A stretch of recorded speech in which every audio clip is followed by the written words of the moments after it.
Yeah, so as you already said, we are traveling through several countries, 25 countries, more or less in total, do some changing along the road.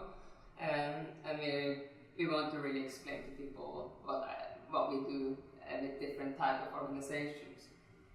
So what is actually activism? Yeah, let's say you have a dog and a man with a stick standing on the street right in front of you. And that guy is beating that dog with a stick. You have three options.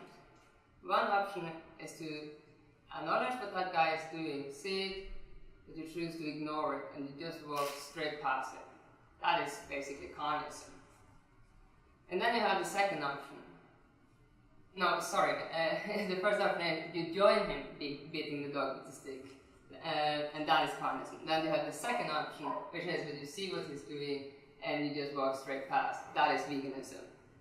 And then you have the third option, which is you go up to that man and you say, I don't accept what you're doing, and you take that stick away from the man and hopefully the dog as well. And that is activism. So that was what we are here to talk more about and more into it.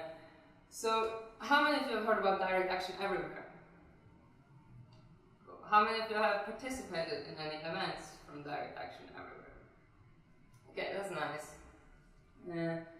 So some people think with direct action that it is just about entering shops and speaking up in megaphones or doing marches and just being very disruptive. This is a very important and very great part of direct action, but it is so much more to it. So if we're going to start from the basics, some of the simple ways of doing direct action is going into for example, a vegetarian shop like this one, to ask them to go vegan and see whatever you can do to make them go vegan, because that's an easy target. They are already on the right way, they often just need a little push. So we can do that. We can ask several people to come go by the shop and ask them, and we can try to work together with them in different ways and have a focus on veganism. So this is a very easy way to also often see results, because they will probably then skip the eggs and later on introduce more plant-based milk, stop asking people for which milk they want and just start using plant-based milk. But then we also have petitions. Let's say there is an organic shop that sells happy, healthy, welfare meat, happy cows giving dairy products, which we all know is a lie. Then we can go there and educate them. And if they refuse to listen, we can ask everyone to sign a petition. And if it's a small organic shop, it is often enough to go on the street and ask people, or go to vegans you know and ask them to sign this, and then go and give it in paper form to that store. So of course they might not go vegan right away, but they will look into it and it will be a bit pressure. And if they refuse, then it can be time for a disruption. Then it can be time to go in there with a team and demand that they are going plant-based, that they are removing all the animal products from their shelves. But yeah, this is long-term activism, and something that's really great to do whenever we feel like doing this, and you don't need to be a part of any organizations or anything. You can just basically do this on your own. But direct action often focus on more bigger targets, like for example Whole Foods, which is an organic shop where they're really working on getting them to show them their farms and to go fully vegan is a long-term goal. But right now there's a campaign going on that people go around to all Whole Foods across the United States and ask to see the farms where these organic products come from, where they are refusing to show them. So that they go in, do speak outs, and try to get the people also who shop in there to realize that Whole Foods doesn't even want to show us their organic farms. And even people who eat animal products, who eat organic, they do believe that this is animals that are treated well. So if they refuse to show them the farms, even then these people also start to question it, so then it's easier to even get them on our team. So that's a very powerful way of doing it. What we often do as a first time direct action, what we did in Bucharest a few days ago, was that we went into a KFC and we went in with placards, it's not food, it's violence, and we went inside and we were just 6 people in total, and we said out loud, not with a megaphone or anything, quite simple, we are here to have a 2 minutes of silence for the animals who get killed to end up in this establishment. Then we stand there for 2 minutes, or we did 1 minute since it was the first time. We stand there for 1 minute, and then we walk silent out again. And then you get a warm-up, then you get a little feeling of how it is, and then you're also not that pushy, so it's easier for us as activists to get to feel more secure about what we are doing, instead of feeling, we already feel adrenaline, we already feel like, okay, we're going to do this, what's going to happen? Is someone going to be aggressive towards us? Are we going to get beaten up, arrested? You have all these emotions, but when you are peaceful and silent, it's not tempting for people to even react. And if it's just 1 minute, they don't even have time to react. So then after that, we went outside, and it came one guy out, and he said, like, yeah, he wanted to go vegan. He was really curious about how he could go vegan. And it came 2 vegetarian up to us as well, and wanted to be more included in activism. So this was a 1 minute of action, and 2 new activists and 1 vegan, or 1 person wanting to go vegan at least. So that's actually a very good result from one minute. Then we went into a McDonald's right around the corner afterwards, and we did the same thing. But then on the way out, we chanted a few times, it's not food, it's violence. So then it was a little bit warmed up, and then we tried a little bit more.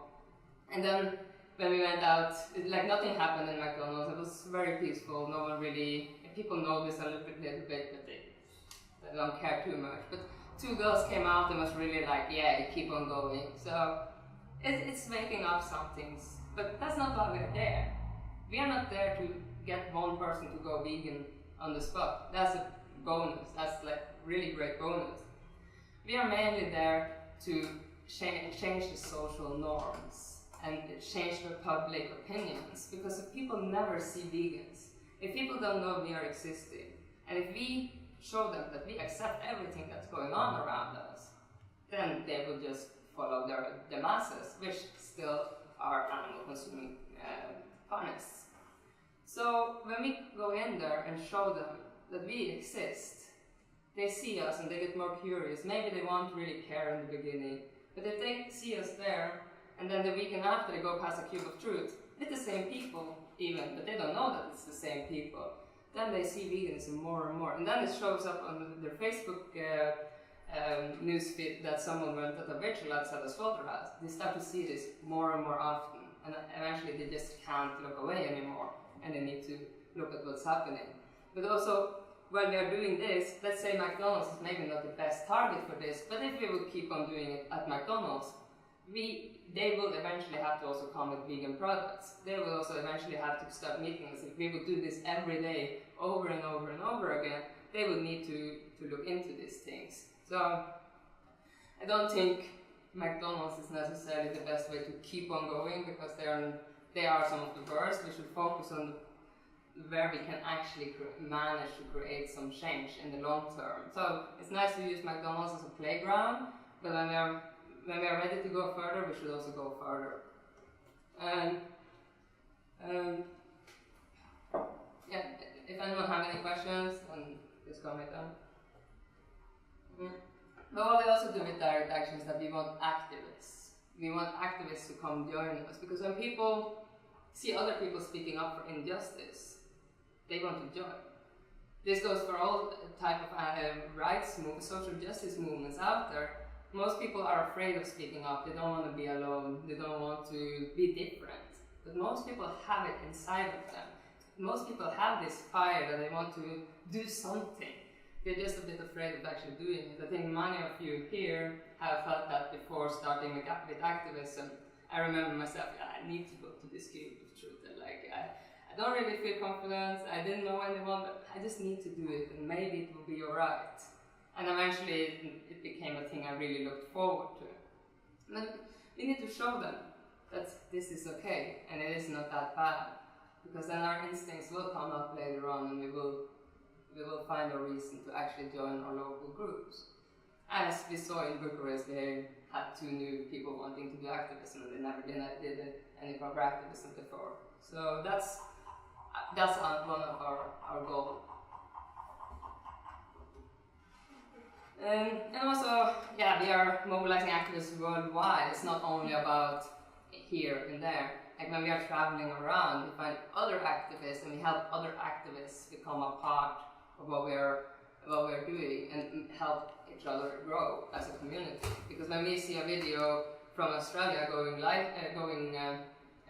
spreading wildlife fire, then we are also inspired by that and can use that to build our own community. But community building is also one of the most important things. Like what we are doing now is a form of direct action as well, because we are gathering together, talking about how we can make a better world for the animals. And we're doing this together. Yeah, I am talking, but we're all here, and afterwards we hopefully will talk a bit more, and we hope that you will have some questions as well. But we need to connect. We need to be as strong as a team, because the stronger we are, the stronger we are. So if we don't know each other at all, we don't know each other's strengths, we don't know anything about each other, it's also more difficult to go into a shop and start chanting it's not food, it's violence. Then it often comes across like it's not food, it's violence. And it doesn't sound like we're really changing the world. But if we're going to change the world, we need to do it as a team. Because I can't change the world, so can't you or you. But together we are changing this world. And that's very important that we keep this unity, even though we do not always agree with each other. So the results for direct action, many people are a bit like, will this really change something? Is it really effective, or is it more counterproductive? But we won't see the results most of the time right away. But if we look a little bit back in history, and a little bit further back in history, before civil rights started, many of you have probably heard this story, but I'm going to do it. It was a black woman sitting down on a bus in the United States of America. This was before civil rights existed. And she was not allowed to do that because that was for white privileged people. So she just sat down because she was sick and tired of being treated different and all this discrimination. But a white man came up to her and asked her to stand up. She refused. So she ended up being arrested for sitting down on a bus. And even white people thought this was extreme. It was too much, you know. But yeah, she didn't think anything more would happen, so she just kept on living her life. A short period after, 4 black people decided to go into a white cantina and order food. They went up to the waitress, that was a black woman, and she said to them, "You're a disgrace for our race. This is not good, this is not going to help us in any way, it's just going to give us all a bad reputation, and no one is going to want to help us move forward."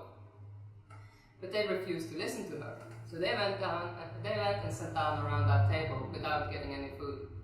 Eventually they got beaten up and arrested. A few weeks later, more people joined in the same campaign, and they kept on doing this. And they kept on sitting around in different white cantinas, and they kept on just sitting and sitting and sitting. And eventually, after a few years, in the end of this campaign, 100,000 of people did this across the United States. And that was when the president couldn't look past it anymore, and that was when civil rights came into term. So, yeah, the effectiveness, if we look at that history, yes, of course with other things as well, it reached a very great result. If we look at women's rights, women didn't get rights just to give cupcakes to their husbands and ask them to give it further for them to be able to vote later on. No, women took out to the street and spoke up for their rights, and that was how that changed. Not saying that it is existing in every part of this world, but that was how it came into term in the countries where it is existing. Same with gay rights and most social justice movements. So why should it not be effective when it comes to animal rights? So we should use this, and we should look at history and use it as much as we can.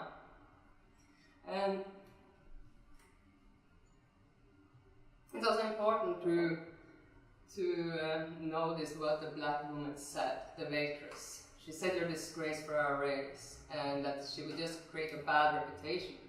And that is also what a lot of vegans would say about direct action, because it is confronted, it is extreme in many people's eyes. But imagine, if we all are going to imagine that the animals are our brothers and sisters, which they are, we're all connected, and if it would be your brother and sister in those places, you would do whatever you can to get them out, and direct action wouldn't be extreme at all, it would be too little. So we need to start thinking about them as brothers and sisters and actually start to fight for them as we would do for our brothers and sisters, because that will get them out of there much sooner. So yeah, we do something also called open rescue. Have any of you heard about that? Anyone of you interested in that? Does it seem like something you would like to do one day? No? Done it before. You've done it before. You want to share a little bit about why you're shaking your head? It really isn't, would say that, I mean, it is life-changing for the number of animals that you're going to rescue. It's going to bring a lot of attention, special media attention, which we really want and need. But it's not worth, I guess, the aftermath of what could happen to many activists as well, and so it's risky. It's very risky. You mean like law ways, like charges and all this coming against you? Yeah, I think it's very interesting what you're saying. I think we will talk more about that. But first, what is open rescue?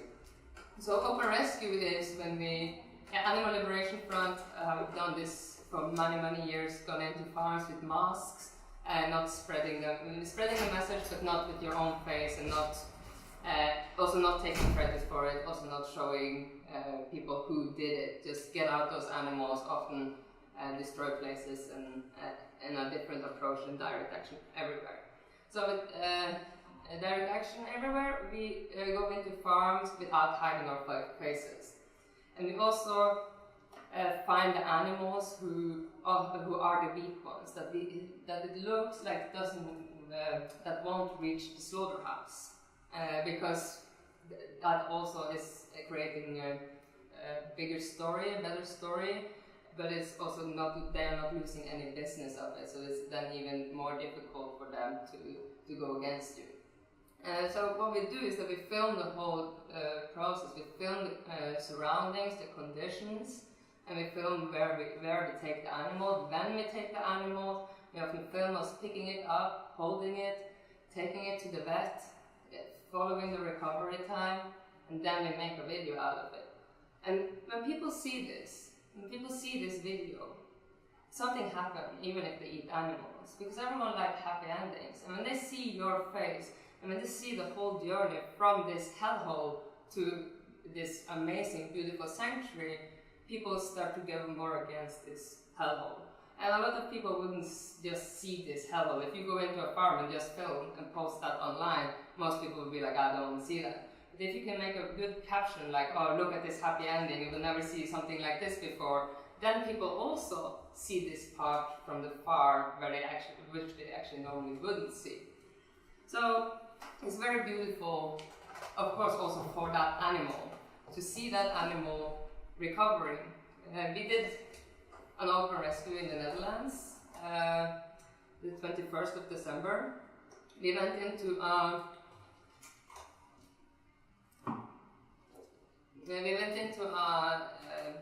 slaughterhouse. We were supposed to just lay down flowers and have a 2 minutes of silence for the animals. We wanted to go straight into the kill floor. This was at 10 a.m. So in the middle of the day, where normally a slaughterhouse would be working. So then we came in there, and when we came there, we didn't see any workers. It was just thousands of birds in crates standing there on top of each other and really cramped together. I said before we went in that we're not going to touch any animals because we didn't have the right equipment, we didn't have anything on it. We just wanted to have 2 minutes of silence and lay down flowers. But when you're in there and see all these animals, and there's no one there to stop you from rescuing them, something happens within you. So we decided to take 4 turkeys. And we didn't have a plan. So we just ran out with them and got them into a car, just a regular passenger car. And yeah, here you see how we are driving on the highway with turkeys looking out the window, and you see it's very curious, they're very interested in what is actually going on around there. So it's very beautiful to see. This is probably the first time they have felt this freedom that they can actually move their head enough to really look out the window. And then we came, as said, we didn't plan this. So when we came home, we went to our place, and then we have a carpet floor. So we just sat them down, and the first thing everyone do is stand up and shit everywhere. And so that was a very nice experience, but they stood up, and then they collapsed, kabam, because there were no muscles. They probably never stood up before. They're probably battery, what do you call it? And it's turkeys. Yeah, they were probably raised in cages. So we didn't have a home for them, and we were sitting there with them for hours. They were just laying and next to each other, and we could see that they were changing colors already then, because they were totally white when we picked them up, and we saw they getting more and more color just within a few hours. And then eventually some of the girls who did this action, it was their first action ever actually, so that's quite interesting. But they managed to call their parents, which have a mini farm with chickens and stuff, and managed to get the turkeys to this farm. So at this point they couldn't stand, and they definitely couldn't walk. But 2 weeks later we got a video where they are like this.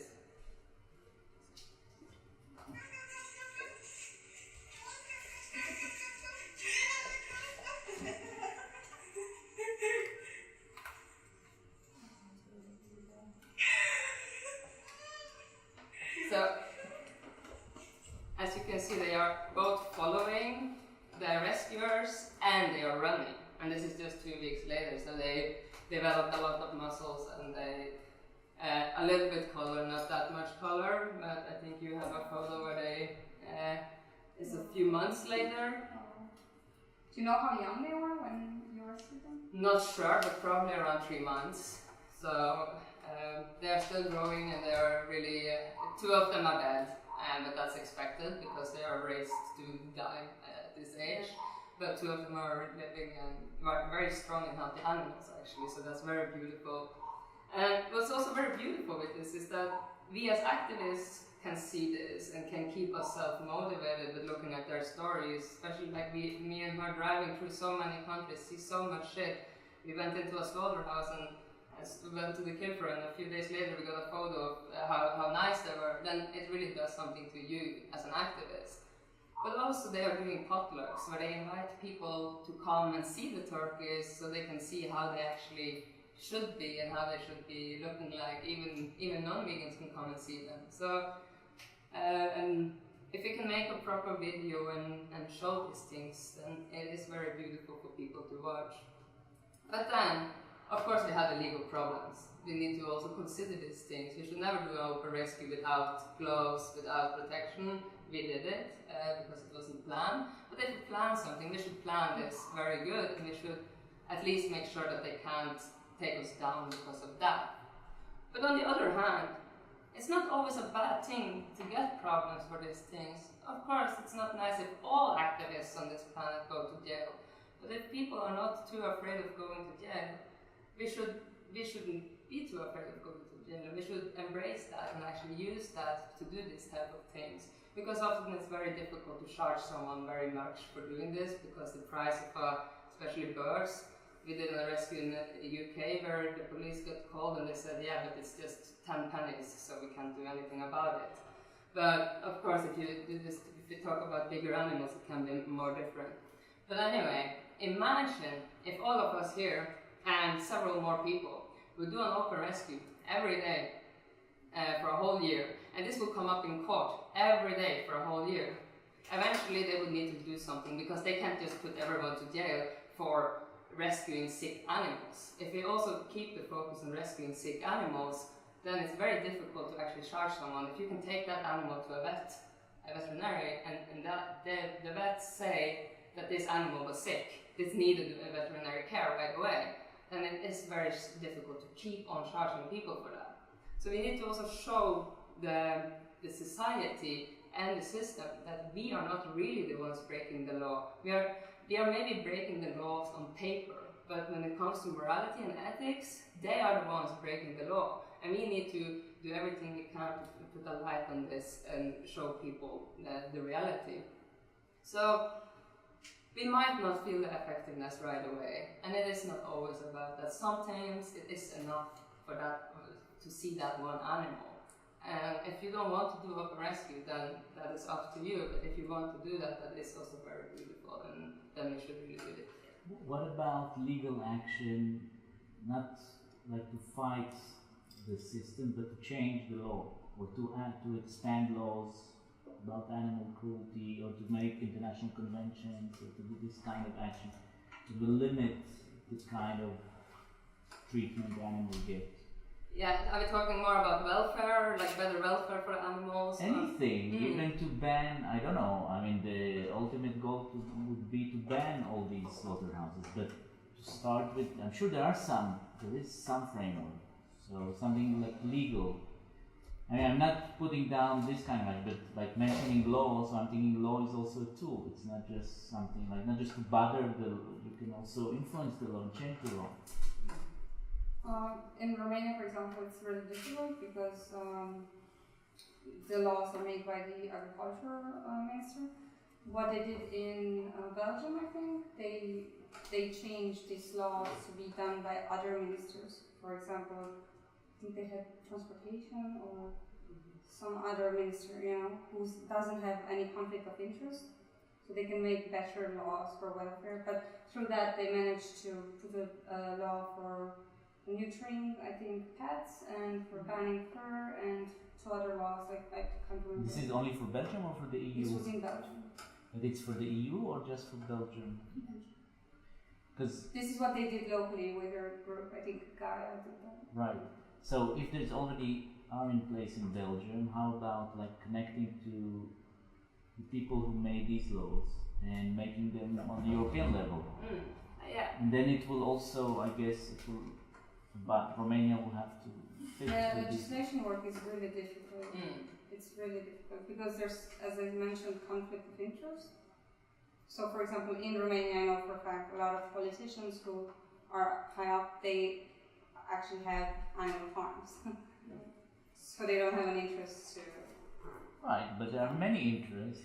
It's like they have an interest, but there are also other interests. I mean, media could be used also to kind of shame them, and I mean there are some countries that are more advanced, so if you start with these countries and then start to aggregate and create kind of critical mass of countries, then even some dark countries will have to eventually join. I mean there are also international mechanisms like EU or UN, so if I don't know exactly, I'm not like a lawyer, but I know that once you change the law, then you have, I mean this is one way to fight.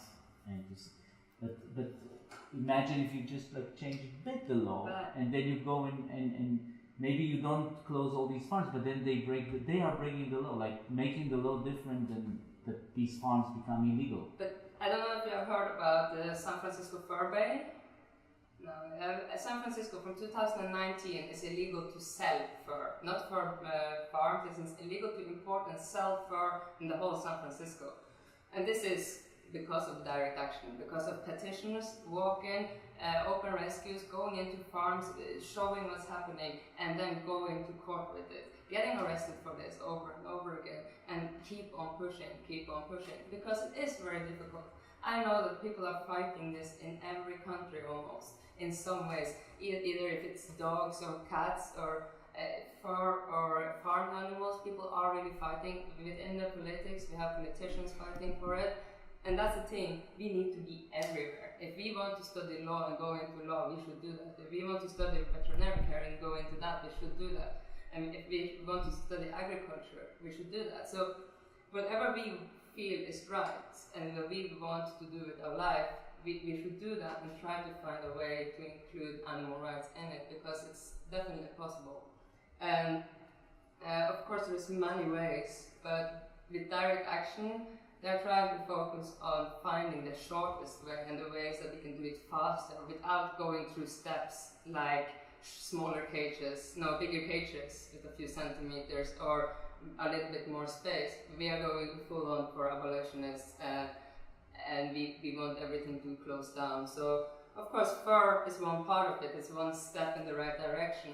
Now fur farms are closing all around Europe and all around the world. Yeah, they are maybe moving here first, but then the pressure will have to be harder here, and then they will maybe move more and more east, but if we push them all the way east, there is nowhere further to go eventually. So like now Norway just banned fur it still take many years, but it was a huge long fight, and we marched for 20 years and we had 20,000 people marching against this.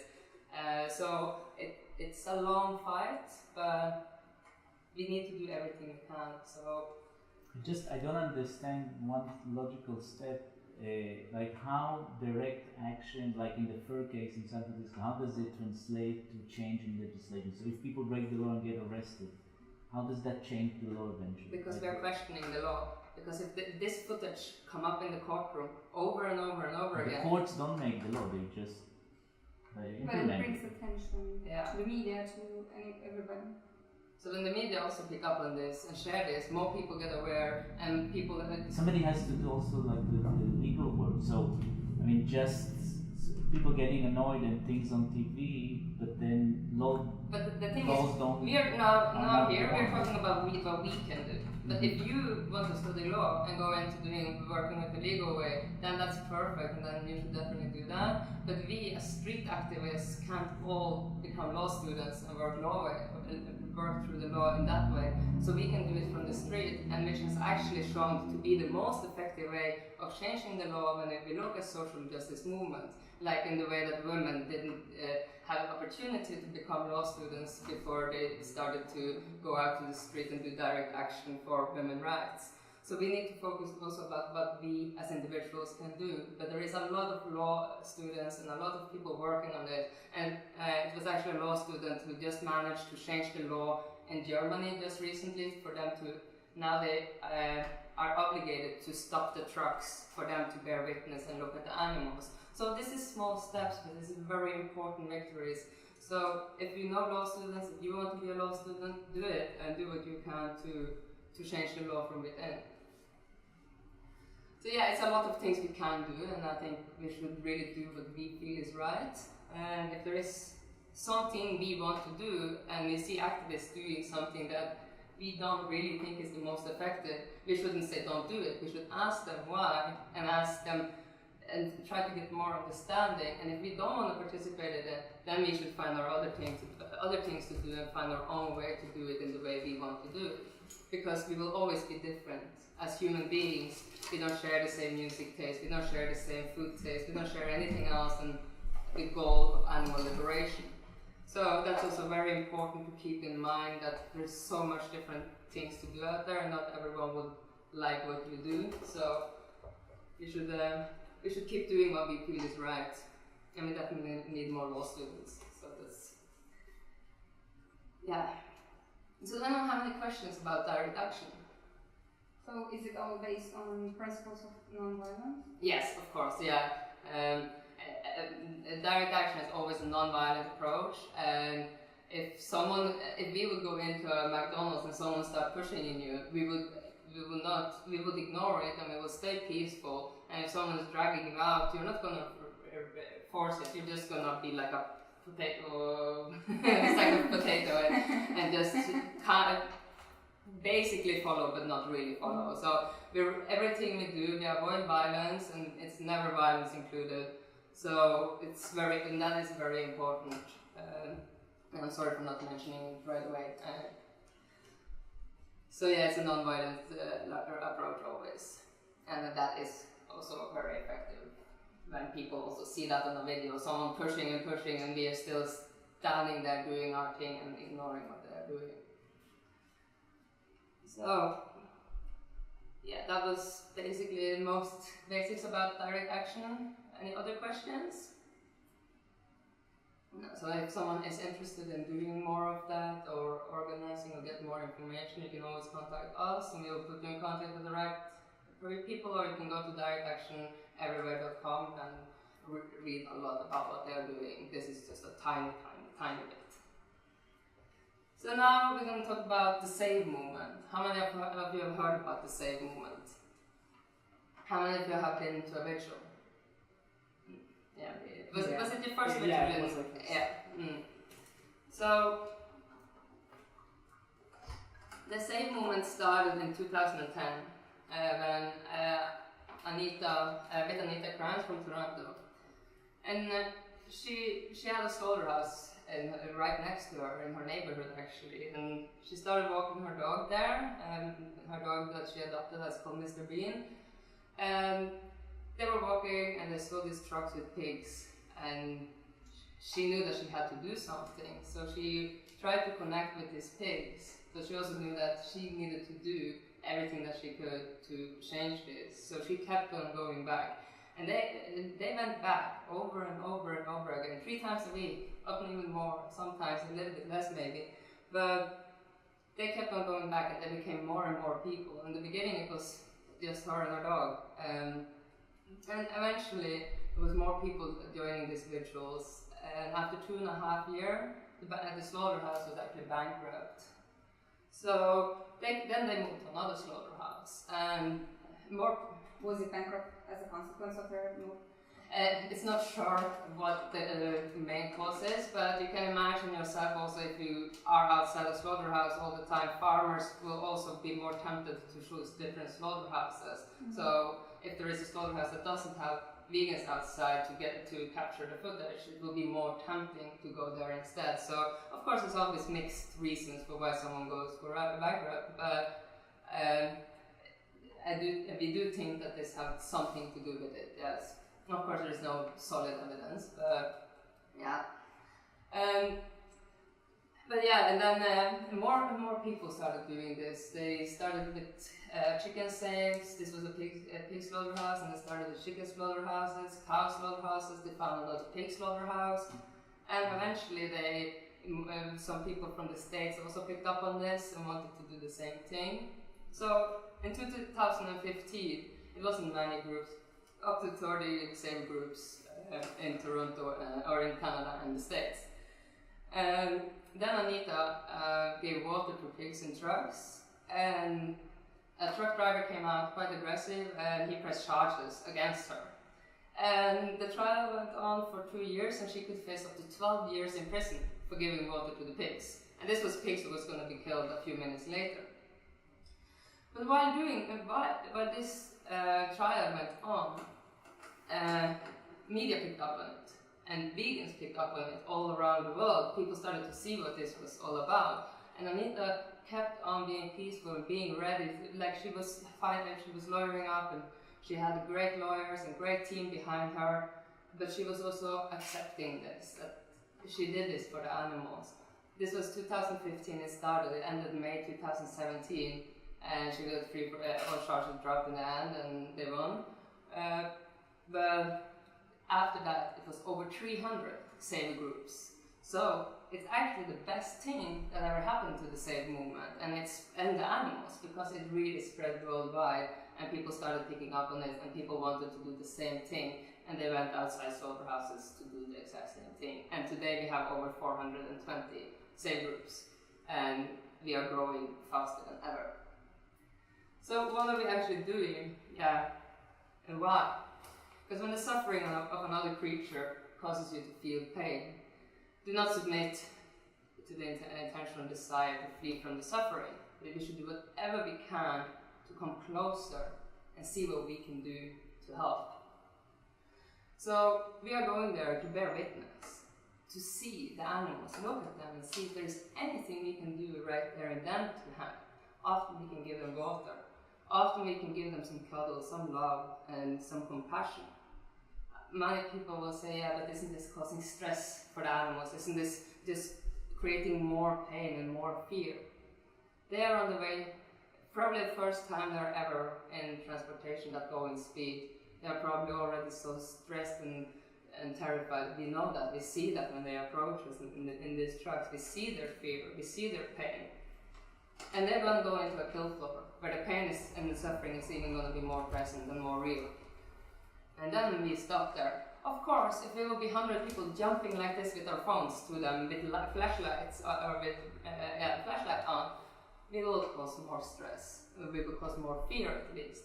But if we approach them with our hand, softly and a compassionate voice, talking to them, we do see that this is not causing more fear. We see that they come closer. We see that they want to connect with us, especially with pigs, for example.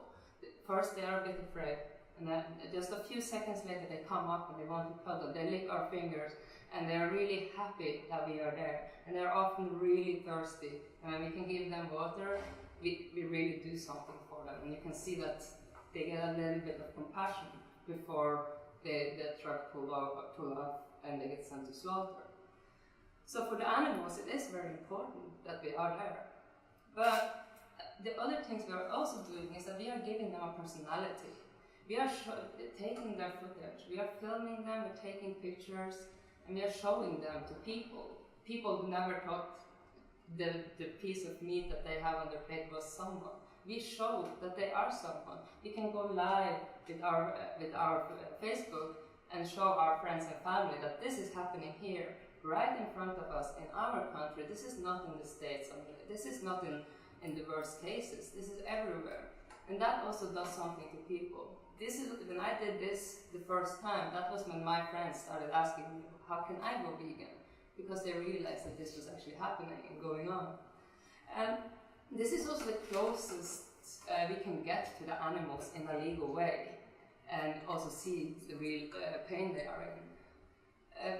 Because we can break into farms and we can do all these things, but that will not be as law-based as the Save movement. We are there, we try to stop the trucks, we approach the animals, and when we do this, it's so much happening inside of us.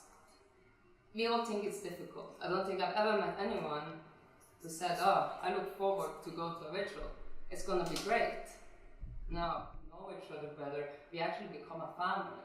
And we start to trust each other more. And we create other plans. Let's say that it comes a truck, and we all start crying after that truck comes, or someone starts crying. We give each other hugs. My best friends never see me cry. But I've cried in the arms of strangers several times after I've been going to rituals. Beginning it was a bit strange, but it's still not. Now I embrace it. Now I'm happy when I can cry with people like you, because we can share our tears, and we can use them to use them as passion instead of suppressing our emotions. Because in our society, it's not okay to cry. We shouldn't cry. But when we are outside slaughterhouses, we encourage each other to cry. And I think that is, for me, a very important thing. And I think for many of us, it's something that changed a lot within. And from all these tears, it also comes anger. It comes anger as well. It goes in waves. And then all of a sudden it hits you so angry, like, oh, I want to do something. I want to get these animals out there right now. We want to almost storm the slaughterhouse and just get them out. But if we can take that anger as well as that sadness and take that and embrace it and start to transform it into a passion, we become great activists. And it's a fire starting to burn within us that many of us never thought we had. I was always a strong, passionate person in different ways, but I never knew that I had such a great passion, that I could be so strong in these ways, until I actually started going to rituals and started to see the reality. And when you see it, you are there. You have a much better passion when you talk at the Cube of Truth.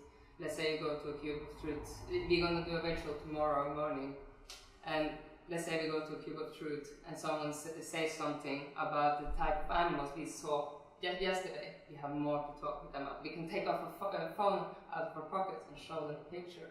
I did that once in London. Went to a slaughterhouse in the morning, and then later on we did a vegan outreach. And a guy came, it was a chicken slaughterhouse, and it was a chicken dying in the truck in front of me, which I filmed. And a guy came up to me and we had a conversation and said, yeah, but I just eat chicken. And then something happened inside of me and I started crying. And I showed him the footage of the chicken. I don't know what hit that guy. I think it was both. Seeing that footage taken the same day and someone actually crying in front of him, really trying to get him to understand. He told me, I will never eat chicken again. And of course we have good conversations sometimes, but if we can use our emotions and our real-time picture that we took the same day or just recently, it creates a bigger difference and we become stronger. So it is very beautiful when we have done it for a little while. The first time it's very tough, and the second time might be even tougher, and then the third time I start loosening up. The three first time was the most hardest one for me. The first one I was empty, no emotion. Second time I cried the whole 3 hours. The third time I was angry. But after that, I started to focus more on connecting with the others, and we started to make plans. All of a sudden we went into a farm. We had other ideas. We became stronger because there were so many ideas running around, and you see the suffering going on behind you. You know that you need to do other things. So I hope many of you will join tomorrow. And how many of you are going to join tomorrow for sure? Where is it? Okay. In Forest. Yeah. This Onkos? Yeah. Oh, what time?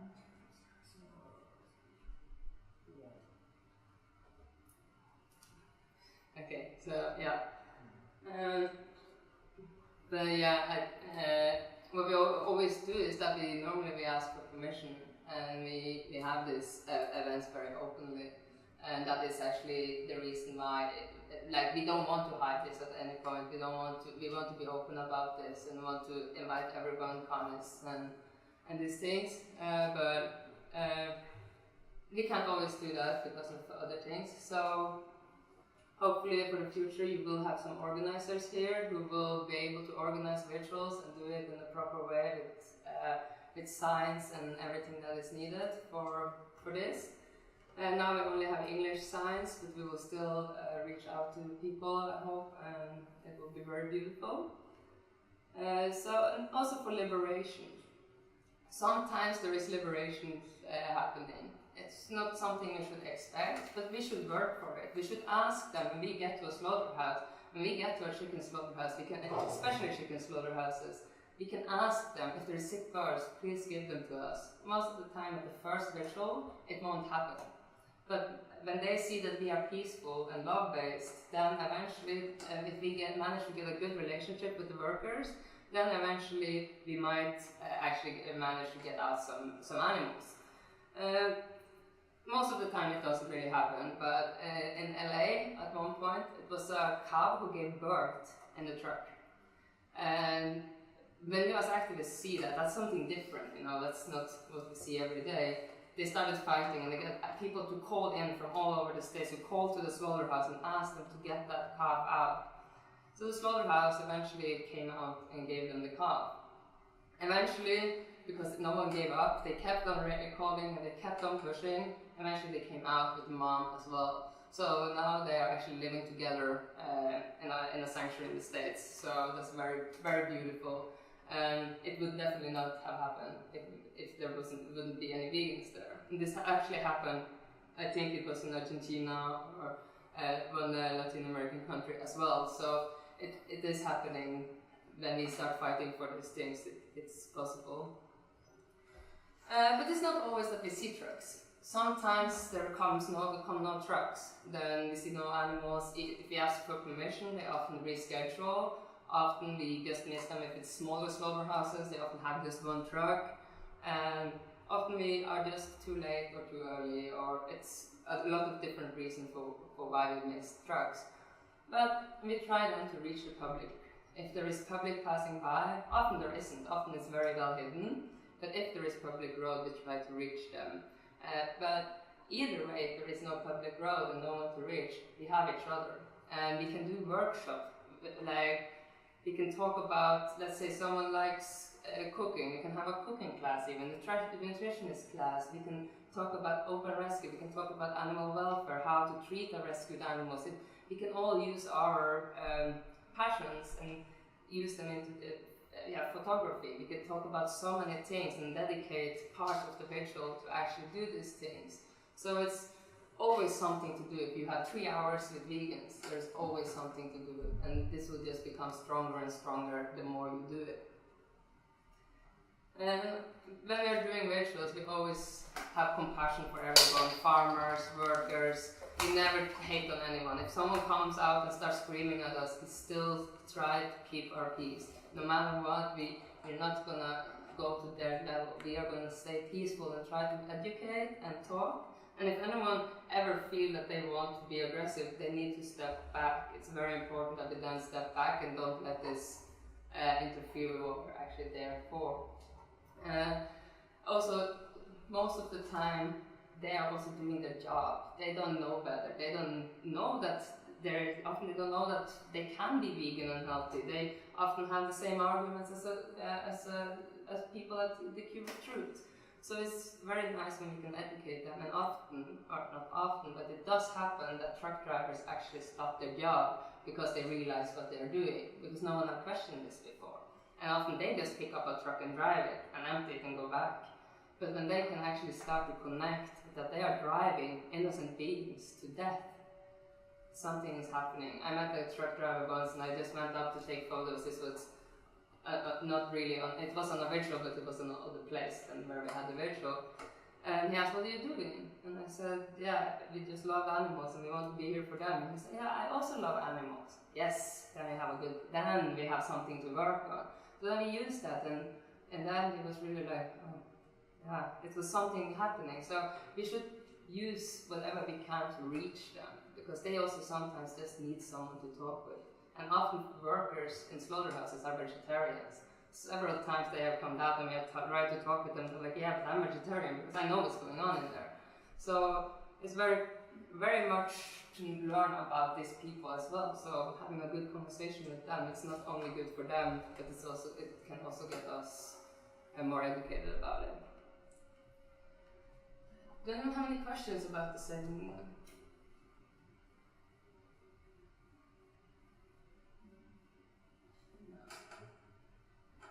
You want to add something? So there's one person going to the vigil. Did I see it wrong? Yeah, I went to a vigil when tomorrow, I mean. Oh, for tomorrow. Who's going to the vigil tomorrow? Yeah. Yeah. Me too. Okay. I don't know what time it is. But we can talk Yeah, about we it. can talk. Yeah. So, yeah, because it is very important. And what we saw in Bucharest last week is that most people were not interested in going and were not ready for this, and it was just 2 people who wanted to go. But then we ended up being, I think, 8 people, and everyone had a very powerful experience, and we managed to get some footage, and yeah, it was very beautiful. So, and they also managed to connect quite a bit, so that's also very nice. So yeah, we can talk about it later, but this is really important and it's a chance for you to experience this. So yeah, I would suggest to do whatever you can to join us tomorrow. So, and then I know you do both of them. We have Anonymous for Voiceless and Earthlings experience. So I think you have both experienced a little bit with both of them. So I'm not going to talk too much about them. But yeah, Anonymous for Voiceless is a very structured, very strict, everything needs to be in one way, and it's always cubes, it's always going up in the same number, it's always the same amount of people every side, and you always have the anonymous masks. And then you have Earthlings experience on the other hand, which is very free. You can lay on the ground, you can sit on the ground, you can do a handstand if that's what you want, you can do absolutely whatever you want to do. So it's very nice to have these 2 things, that if you don't want to participate in one of them, then you can easily do the other one. So you can always choose what is more suitable for you and what you want to be a part of. So the reason why we use masks is several reasons. Many of us don't like to do activism and wants to hide behind a mask, so then it's very powerful that we can do this because we have works or anxiety, whatever there is that stops us from this. And then we also have people. People don't want to look each other in the eyes. People don't want to come up to you and see what you have on the screen if they need to look you in the eyes. So if we take on the mask, we take away a bit of the pressure.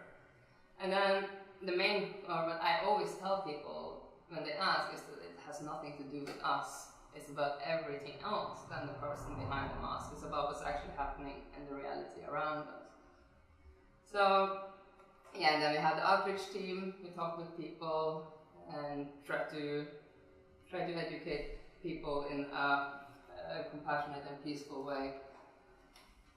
Yeah, it's getting warm in here. Yeah. Should we try to open the door? Yeah.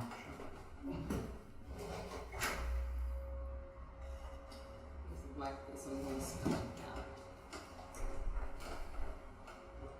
And yeah, at Cube of Truth and at Artnext in the UK at least, or in some different outreach teams, no matter where you are, outreach teams often have refer to Challenge 22. How many of you have heard about Challenge 22? So you use it here when you're doing cubes, yeah.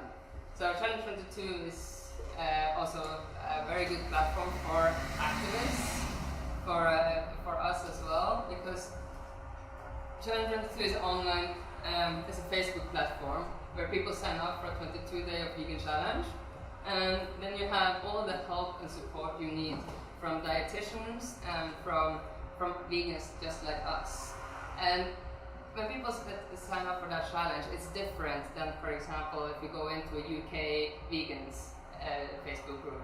There you will see a lot of judgment and a lot of arguing back and forth. Is honey vegan? What about horseback riding? You will see a lot of these things that still promote animal suffering. You will also see a lot of things where they are judging for making mistakes or doing this. But in Challenge 22, we are all supported. Let's say someone had a slip up and they didn't have any other options and they ordered a chicken meal because they missed it so much. Then we try to encourage them instead and say that there is other ways to do it, and we share our own experiences and ask them if they have tried vegan chicken or if there is anything they would need or could use instead. So there is a very peaceful way of going vegan without judgment and a safe place to ask questions. And if people ask, what about B12? You're not going to look through 50 articles about this. Dietitians already have fixed album where you can copy paste and get a scientific proved answer for it. And also if people have eating disorders or other diseases that are really serious, they need to actually have approval from a doctor that they can participate in the challenge. Because if 1,000 people go vegan and 1 people get sick from going vegan, they will blame it on that and they will find ways to bash veganism. So it's very important that the dietitians can then know that this person, if it gets sick, it has nothing to do with veganism, so it can't backfire. So it's a very professional way of getting a 22 days of the vegan tryout. So we also need mentors there, so if people are interested in doing activism where you can lay in bed and just comment on nice food pictures and help people to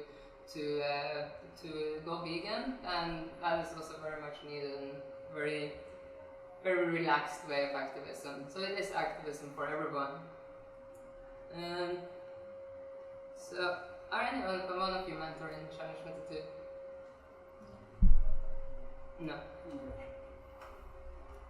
Okay, so then how many questions about the last? Yeah. Was it that? Yeah. We're trying to do it in Romania as well. We're trying to do it for Romanians. There's a lot of percentage of population that don't speak English, so to make it more accessible for them. Yeah. I think they were also interested in doing that in Bucharest. So I don't know, are you in contact with Challenge 22? And you're really good. Okay, cool. Because if you need any help, I'm sure someone there will probably like to help. So you're translating everything and trying to get this in. Yeah, we discussed with them. We're creating a page. It's gonna be a different name, but it's the same principle. Oh, that's nice. That's really nice.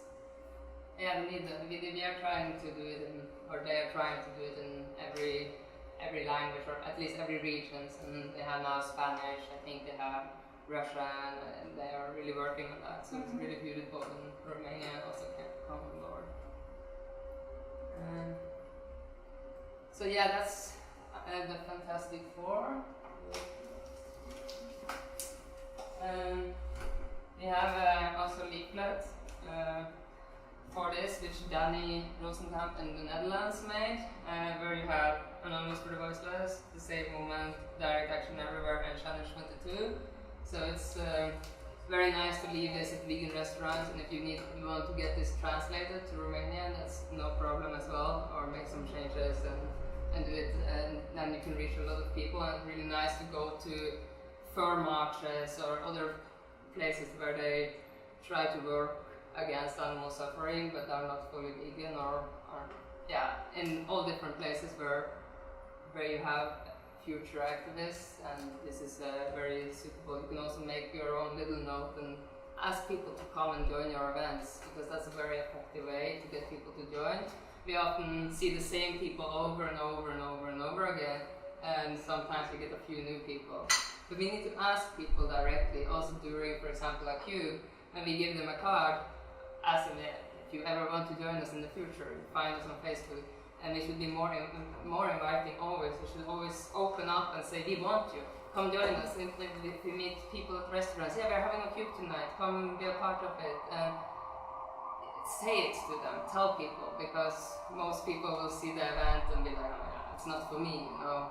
But if they get a directly invitation, it is much easier. And also celebrities. We should invite bloggers, media. If there is any famous vegans here in Romania, we should always try to include them, invite them to things. And contact Earthling and James Aspie, like people that other vegans are following, and ask them to come and join the events as well. And they might say no, and often they will say no because they are busy, but all of a sudden they actually have time and they wanted to take a holiday to Romania, and then they can have a reason to go to Romania all of a sudden. So it's very, very often that this actually happens, so it doesn't hurt to reach out to them. Especially for rituals, most of them are very keen on helping out building rituals. It's Roman here, huh? So yeah, there is a lot of activism out there. I don't know if there is anything you want to have more knowledge about. Because she can go on for a few hours. So if you are interested in something specific, then we can talk about it from now on. Yeah, if not, I'm just going to wrap up the few basics there is, like some of them, like with activism, sticktivism. Like activism is when you take a vegan product, like say the soy milk, and put in front of the cow's milk. Like, take 2 packages every time you are in the store. Take the chocolate milk and put in front of it, and just and that's nice. And then you have a little bit more gut one day. You can take a swap. You see how they are walking with their cow, and then you see regular milk. Okay, swap it with the soy milk, and step it up again. And then you can always play around with this thing. It's easy to do. No one will know this, and if they know this, they will just take the other package. And it's a nice way of working with the subconscious mind and advertising things. And then you also have stickers. Put stickers everywhere with the word vegan. Use the word vegan as much as possible. Write vegans. Because when people keep seeing this in their subconscious mind, they will be more curious about what it actually is. They might have no idea about it, they might know a little bit, but the more they hear, the more they see, the more they will look into it. Imagine if someone sees the vegan sticker every day on their way to work, and then go past a cube map of that shit. And then they see direct action in the supermarket, and then they scroll Facebook and see posts from outside a slaughterhouse in their neighborhood. And then next time they come to a cube of truth, they probably will be more tempted to actually stop and ask what this is about. So we need to do everything we can to reach out to people, give out leaflets, do tastings, and a lot of people don't really like to do. Some people think cube of truth is too extreme. They don't want to show footage. No, but then these people can go out and give peaceful leaflets asking them to try vegan food, give out free cupcakes or free cakes, free other products, because that is very peaceful and everyone likes free food. So there is no excuse for people to not do activism. Of course we have time and all these things, but then you have challenge factor too, so everyone can be included in one way or another. But then we also have, the fur industry here is quite bad. We passed a mink farm yesterday. We had no idea that it was so massive. We didn't manage to get some real footage. We just filmed how big it was. It's quite surprising. Like, I know we have a lot in Norway as well, but it does something too. We are always prepared to see trucks with sheep and cows and pigs, but seeing a mink farm is a little bit like, wow. I don't know what you are doing. I know that you are working on it. Does anyone have any update on it? Is it anything changing or happening with this? We don't really have people who want to start a proper campaign against the fur industry, although it's really much needed. Like most farms from the Netherlands moved here. We have a lot of chinchilla farms. It's full of them. And also, so fur isn't sold here; it's sold for auction, also in Russia. Where did you see this farm? I'm not sure. It's near Russia. Yes. We can cut that once we get into I mean, there needs to be a proper campaign and people determined to do this, and it might take years. I mean, you know the situation in Poland, they've been fighting for years and years, and it's true that Poland is a very powerful, like they have the biggest industries there. In Poland. Very huge. So it's a long fight. But I know like a lot of people are wanting to support this here in Romania, but there's no one who has the time and the resources who wants to start it. How big is this thing? Like how many farms are in Romania? Well, one of my colleagues could tell you. I'm not familiar with this, but it's big. And I guess it is difficult. It isn't really an easy fight. But now it starts to lose up in some parts of the world, finally. But I know they started in Bulgaria now, but I think it would be a really great campaign for starters because it would bring up people who are not vegans, who care about furry animals. Maybe they don't care about chickens or pigs at the moment, but this would bring them closer maybe.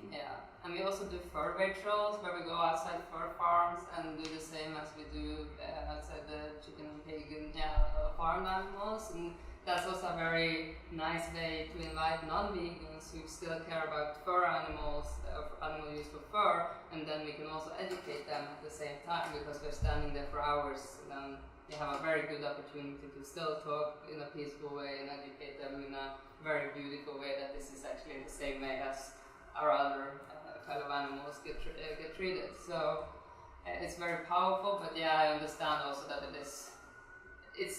vegans often don't want to focus too much on fur because we want everything. We want to have focus. We might as well focus on spreading the vegan message because if someone goes vegan, they won't use this product as well. So it's not really easy to get people to work with fur, and I think everyone should choose for themselves what they want to do. But if someone wants to do fur, we should encourage that and back them up on that. The one thing that is kind of often a bit forgotten and a bit hidden and even more built up behind walls is vivisection testing, where there is not really, it doesn't look like there is any hope even as well. Like the vegan world, we see coming, we see the fur industry changing, but the testing is just, it's maybe even worse than ever before.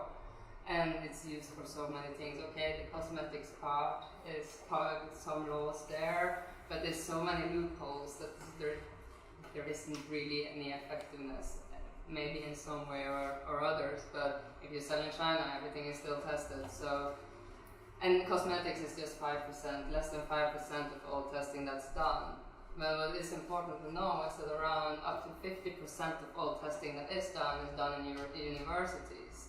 So I don't know the laws here in Romania, but most schools are actually not obligated, or most students are not obligated to test on animals. So when the school starts, we should actually be outside schools and just inform them about their rights. Tell them that you can say no if that is the case here, because that is one way to reduce it in education at least. Because in education they can really test on other things and use computers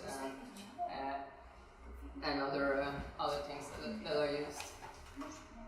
But yeah, I think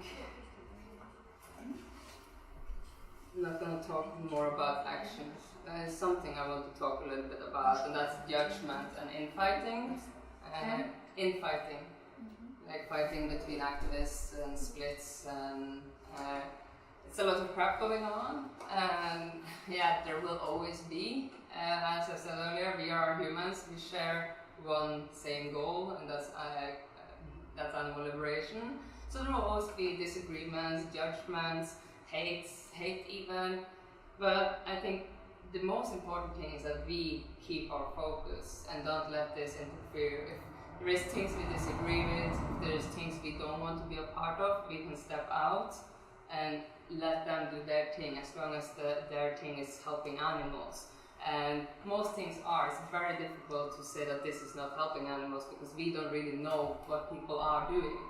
So we should just be humans. But when it comes to veganism and activism, we should be acceptable for this, accepting each other's differences, and we should really let this go and either create different teams and work on different sides of the country or different sides of the city.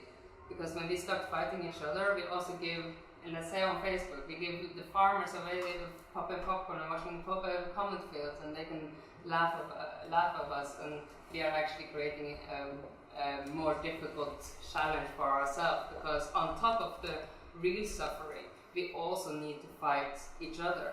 So if we could use all that energy to fight the real suffering instead of this infighting, we would reach our goal way faster. And the animals really don't give a crap about how you get them out of those cages and how you free them.